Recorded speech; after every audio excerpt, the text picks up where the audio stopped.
बिजली एवं जेल मंत्री रणजीत सिंह चौटाला ने जनता टीवी से खास बातचीत करते हुए कहा कि बाबा रहीम की किससे मुलाकात हुई है उस चीज की कोई जानकारी नहीं है। साथ ही रणजीत चौटाला ने बिजली के मुद्दे पर भी बातचीत की, सुनाते हैं आपको।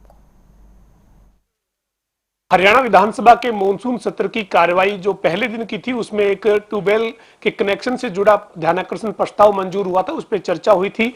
मेरे साथ बातचीत करने के लिए बिजली मंत्री चौधरी रणजीत सिंह चौटाला हैं।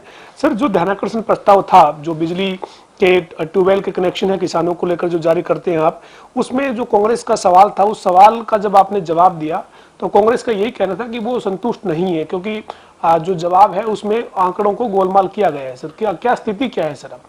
देखिए, कांग्रेस ने 40-45 साल देश पे राज कराया जी। वो संतुष्ट तो तब होंगे जब ट्रेजरी बेंचेज पे आके बैठे। अब इस बेंच से चले गए तो वो तो कई दिन से असंतुष्ट है। संतुष्ट तो उन्हें हम कैसे करेंगे बताओ। जहां तक सवाल का प्रश्न था, मीडिया देख रहा था, उनका सवाल ये था, अभी भी मेरे पे कॉल अटेंशन की जो कॉपी है वो है जी। उस कॉलिंग अटेंशन में ये लिखा है कि हम मंत्री जी से जानना चाहेंगे कि हरियाणा में जो ट्यूबवेल कनेक्शंस हैं उस पे कितने लोगों ने अब तक पैसा जमा करा दिया, जिन लोगों ने पैसा जमा करा दिया उन लोगों को कनेक्शन क्यों नहीं दिया गया, कितने लोगों को दिया गया, कितने लोग लाइन में है, और कई जगह कहते हैं सामान नहीं मिला, उसके कारण क्या है वो जरा मिनिस्टर स्पष्ट करें।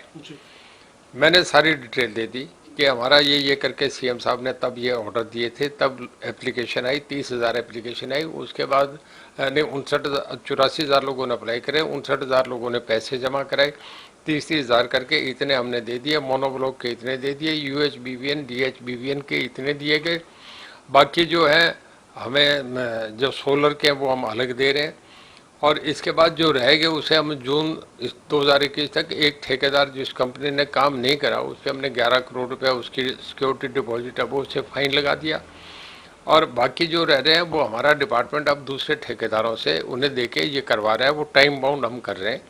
सारे जो कंप्लीट कनेक्शन है जो 59,000 है वो हम जून 2022 तक कर देंगे जी। मेरा उनके सवाल का पूरा जवाब आ गया था, मैंने भी दिया, सीएम साहब ने भी इस बात को रिपीट कर दिया। अब वो ये कह रहे हैं कि जी नहीं, अब से 2 महीने का ये नहीं बता रहे, 2 साल का जो आप बता रहे हैं। मैं कहने लगा हमने जब कॉल करा उसके बाद पोर्टल बंद था, जब हम पहले वाले डिस्पोज ऑफ कर देंगे, सीएम साहब ने कहा कि जब हम पहले वालों को पैसे जिनके दिए हैं उनका जब दे देंगे तो नए को देंगे।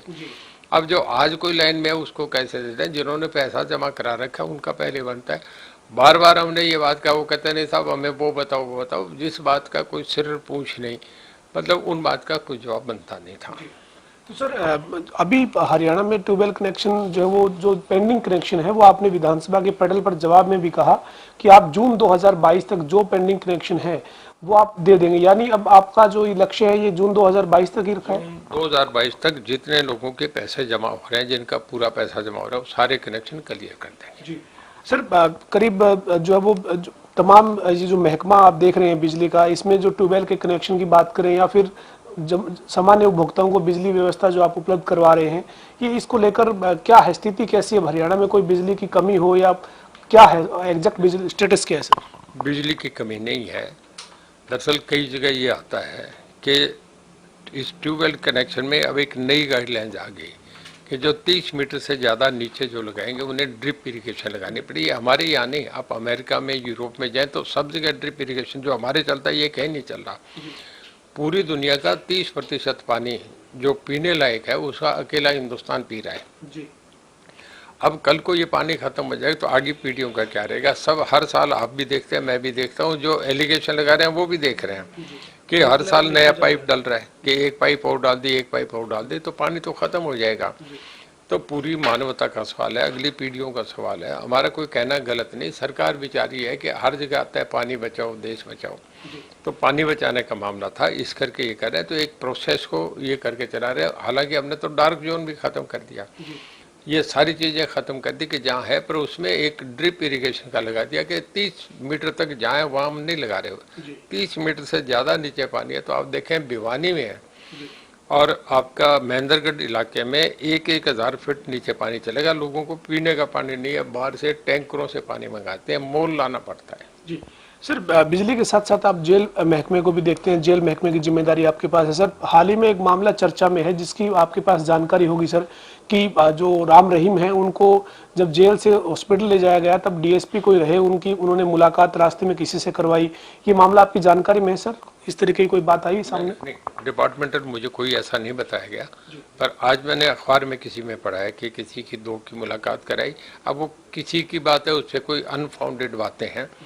मैं इसमें क्योंकि अभी सेशन था, मैं भी बिजी था, उससे पहले मैं दिल्ली माननीय प्रधानमंत्री जी से मुलाकात थी। मैं 4 दिन के बाद ही कल आया हूँ, कल सारा दिन सेशन चला।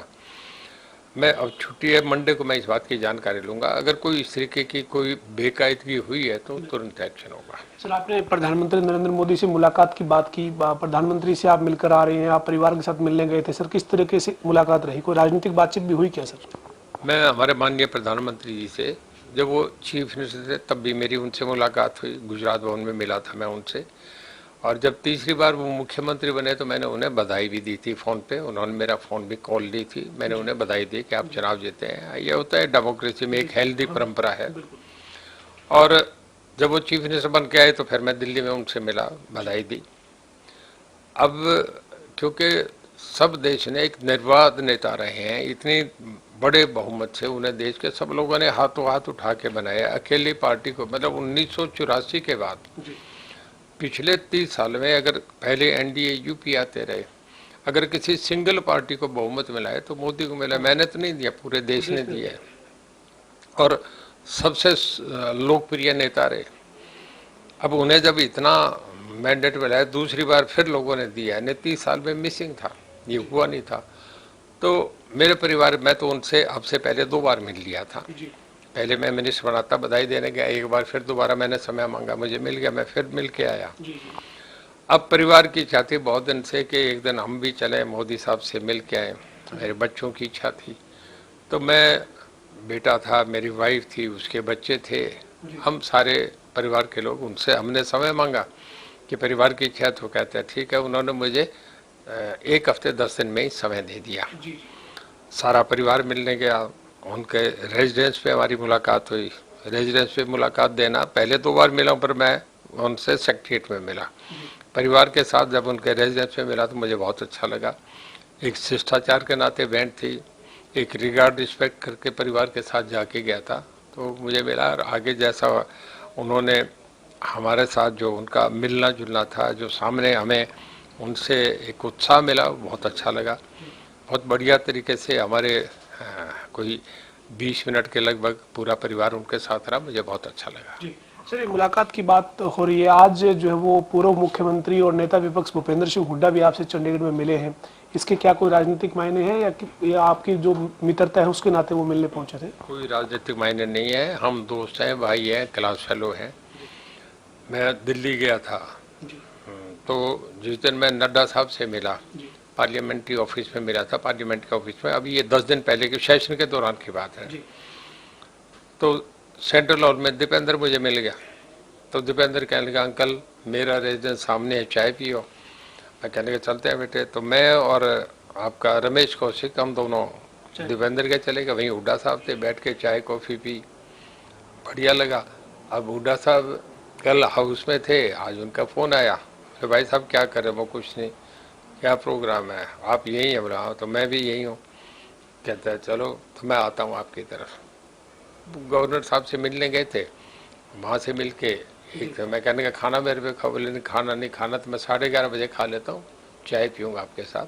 चाय पिए, इसका पता नहीं, मैंने कहीं जिक्र नहीं करा मीडिया में, कहीं किसने कहा, कैसे कहा, कोई हुड्डा साहब भी कह रहे थे कि आज मैं रणजीत सिंह से भी मिलकर, सामान्य वैसे ही उन्होंने कहा है, पर मैं कह दिया तो मैं भी इसे कह ही रहा हूँ। आए थे और हम 1-1.5 घंटा बैठे, चाय पी, कॉफ़ी पी, गपशप मारी।